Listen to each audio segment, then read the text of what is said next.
고프로 9이 출시됐습니다. 고품격 테크 정보쇼 대봉작가 이수다에서는 고프로 인플루언서 한 분을 모시고 고프로 9에서 달라진 부분은 어떠한 점이 있는지 살펴보는 시간 마련했습니다. 특히 고프로 프리젠테이션에 초대되어 고프로 측으로부터 직접 들은 고프로 9 이야기 지금부터 전해드리도록 하겠습니다. 잠시 후에 뵙겠습니다.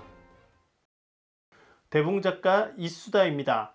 앞서 예고한 대로 고프로 전문가 바로 모셔보도록 하겠습니다.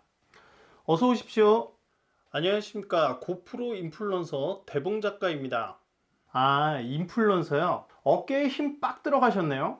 에이, 뭐 그 정도까지는 아닙니다. 네, 상당히 재수없네요. 어쨌든 1년 동안 고프로 컨텐츠 열심히 만든 보람이 있겠습니다. 고프로 9 프리젠테이션에 다녀오셨다고 들었는데 어떻게 초대받았고 현장 분위기는 어땠는지 말씀해 주시죠. 프리젠테이션에 초대를 받은 건 이메일을 통해서였습니다. 평소 여기저기 와달라는 데가 너무 많아서 이메일을 꽁꽁 숨겨놨는데 그걸 또 어떻게 찾아냈는지 그만하라고 이 새끼. 이메일로 제 채널 앞으로 프리젠테이션 참가 제안이 들어왔습니다.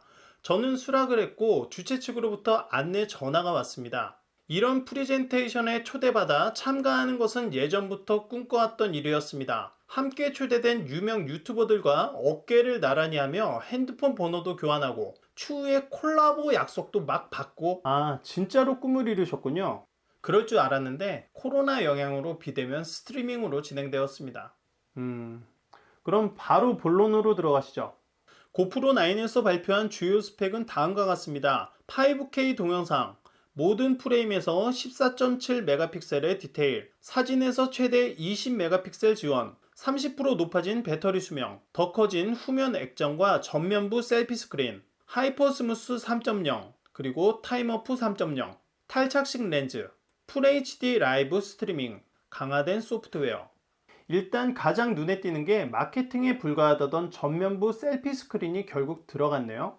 네, 이제 고프로는 마케팅에 완전히 신경 쓰려는 듯 사용자들이 그토록 노래하던 셀피 스크린을 넣었습니다. 고프로 측은 새롭게 생긴 전면 스크린과 16%더 커진 후면 스크린을 소개하며 더욱 특별한 것은 전후면 화면이 동시에 사용할 수 있는 부분이라고 했습니다. 이 부분은 먼저 셀피를 달고 나왔던 오즈모 액션에서 많이 아쉬웠던 부분인데 고프로는 완전히 해결이 되어서 나왔군요. 그런데 이렇게 하면 배터리 소모가 많이 심할 것 같은데요.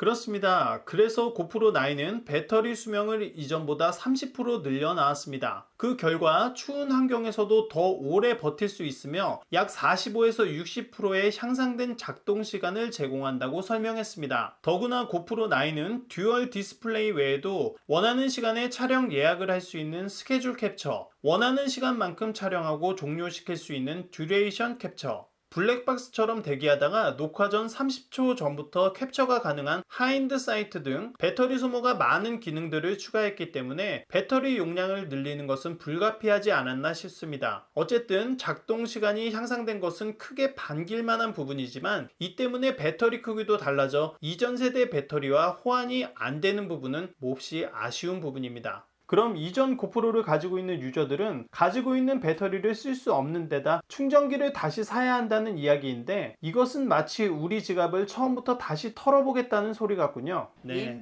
그게 확실한 것 같습니다. 그리고 5K가 가능한 새로운 센서가 적용된 것 같던데요.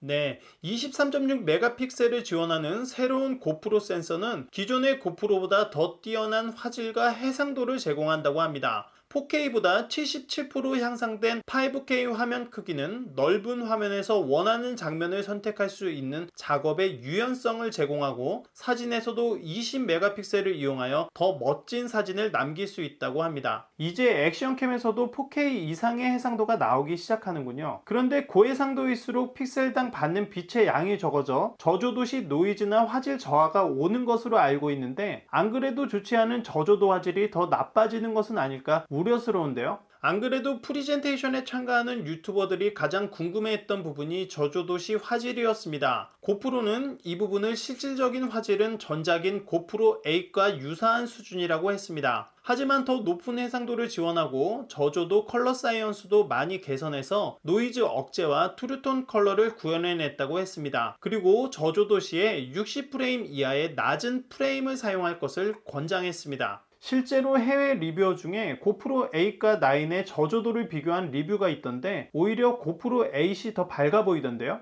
이 부분은 실제로 결과물을 보고 판단하는 것이 좋을 것 같습니다. 저조도시 문제는 밝기에만 있는 것이 아니라 노이즈와 빛 번짐, 영상 꿀렁거림 등 다양한 문제가 있기 때문에 좀 더 다양한 테스트가 필요할 것 같습니다. 그리고 이번에 새롭게 추가된 5K 저조도 화질을 주목해 볼 필요가 있습니다. 제가 예전에 고프로 8 저조도 화질 테스트를 해본 경험으로는 높은 해상도일수록 저조도시 화질이 좋아지기 때문에 5K 저조도 화질까지 확인해 봐야 할 것 같습니다. 네, 확실한 건 이번에도 만족스러울 만큼의 저조도 화질 개선은 이루어지지 않은 것 같네요. 그 외에 향상되거나 추가된 부분들이 있을까요?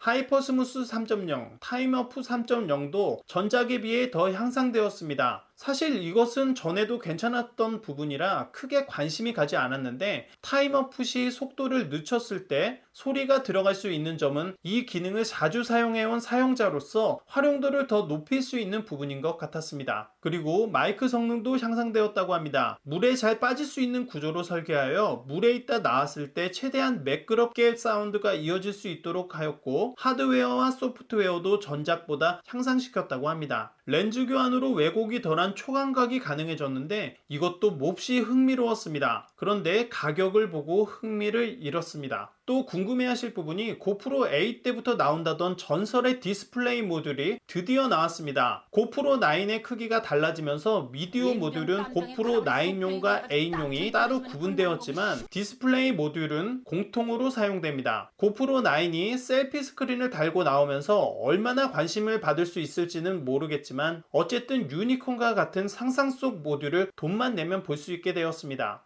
끝까지 못 볼 줄 알았던 전설의 디스플레이 모듈이 나오긴 나왔군요. 근데 아직 고프로 9을 직접 보지 못했기 때문에 이 모든 게 그냥 고프로의 이야기인 거죠? 네, 그렇습니다. 고프로 이야기론 이번 고프로 9이 엄청 좋게 나왔다고 했습니다. 한 가지 좋은 소식은 프리젠테이션을 마치고 고프로 측에 제품 대여를 신청했는데 이제 막 도착했습니다. 비록 짧은 기간이지만 궁금했던 부분을 빠르게 확인하여 말씀드릴 수 있도록 하겠습니다. 마지막으로 고프로 인플루언서로서 이번 고프로 9 발표에 대한 총평 한 말씀 해주시죠. 완전체 모습으로 나온 고프로 9.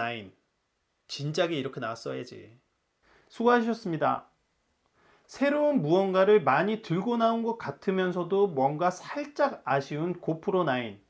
홀수 세대는 대박이라는 전통을 이어갈 수 있을지 지켜봐야겠습니다. 지금까지 시청해주신 여러분은 구독과 좋아요를 눌러주실 것을 믿으며 이만 마치겠습니다. 지금까지 대붕작가였습니다.